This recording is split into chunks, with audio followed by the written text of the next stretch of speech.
Hey everybody, it's Tara Bryan, and you are listening to the Course Building Secrets podcast.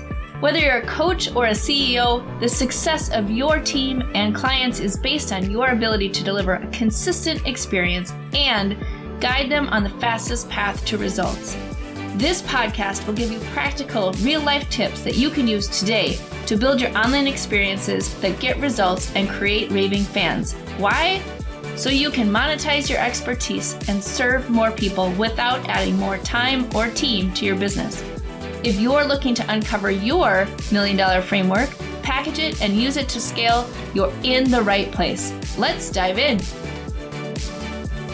Hey everybody, in today's episode, I want to talk about the customer from hell, right? So it's going to happen. It's not a matter of if, it's a matter of when it will happen that you'll have a customer that's not the best fit for you, your style, your teaching, or for whatever it is that they think that they want, that you are not delivering in the way they want you to deliver it.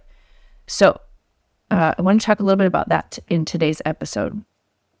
So first of all, I want to just address when it's appropriate to bring in customers who may or may not be an ideal fit for you and your style and your program. And the answer is, of course, never. You never want to do that, right? But it happens. In your beta phase, right? In your sort of prototype 1.0 version of your program, one of the things that I always recommend that people think about is sort of curating who is coming in. Because at that point, you need raving fans. You need people who are going to give you feedback, both good and bad, right? But they're doing it in a way that's positive, and they're not trying to sort of sabotage or ruin your momentum as you're moving forward. And, while you don't need to discount your beta, you don't need to necessarily tell people that it's your first time doing it and, whatever else, it is appropriate to talk about the fact that this is the prototype or the beta or the 1.0 or however you want to address it. And that you're bringing them in as a founder, as the, one of the key people who will help grow it. And so they know the spirit in which things are being built at this point, right? Think about product development, which is really what you're doing as you're building out your online program.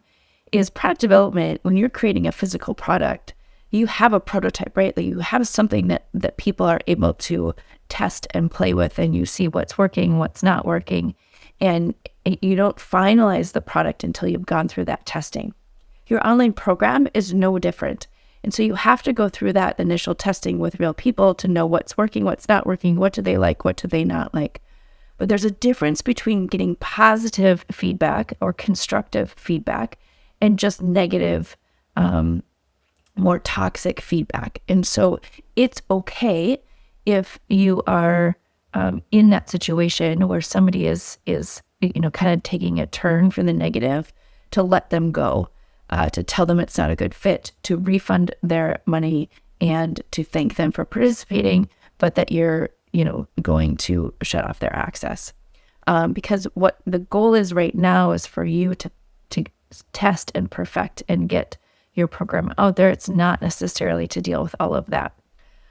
So I'm giving you permission today. If you have that customer from hell, it's okay to go ahead and let them go, but use the lessons of what you've learned, of the feedback that you've gotten, to perfect and tweak what you have done, both in the messaging on the front end, so you don't get those customers who come in, so they know exactly what they're up against, and stylistically there's a match.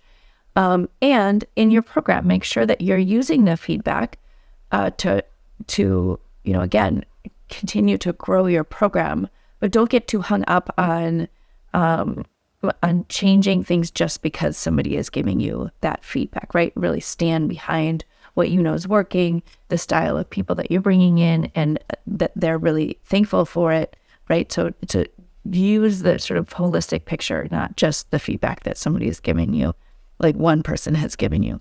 But the other thing is that there's a time and a place for bringing in people who may give you some more difficult feedback, and your beta may not be it.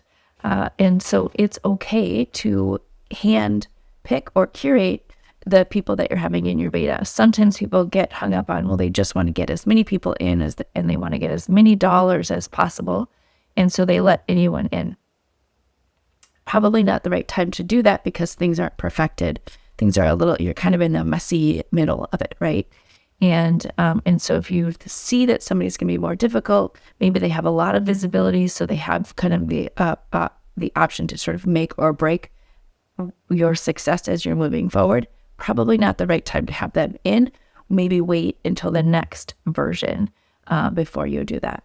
Okay, so if you get them, how do you deal with them, right? So what kinds of things do you need to do if you end up with somebody like this in one of your programs? Number one, take their feedback, right? Take their feedback, write it down, put it where it belongs, and keep going, keep moving forward. But take their feedback and take it to heart, but don't let it derail you from what you're doing. Yeah, consider it constructive feedback, right? And use it just to build out what you're doing. Or you can just refund their money. Say, thank you so much for being here. I appreciate the feedback. It seems like it's not a good fit. Why don't we go ahead and just, stop the relationship, refund their money, or whatever your guarantee is. Just exhibit that. Say, thanks so much. Appreciate it. Maybe you would like to come back in the future when it's more polished and put together. Because what you don't want them to do is to sabotage or go out and start talking about you or your company or your program or your product, right? The other thing you can do is bend over backwards to, accommodate their needs at the expense of everything else, expense of your program, expense of everyone else who's signed up, right? And so those are sort of the three different directions that people go. And one of the things to really think about is if this is happening to you, what is it doing to the rest of the people? What is it doing to your momentum as you're building? What is it doing to the program in general? Is it enhancing the program or is it distracting you?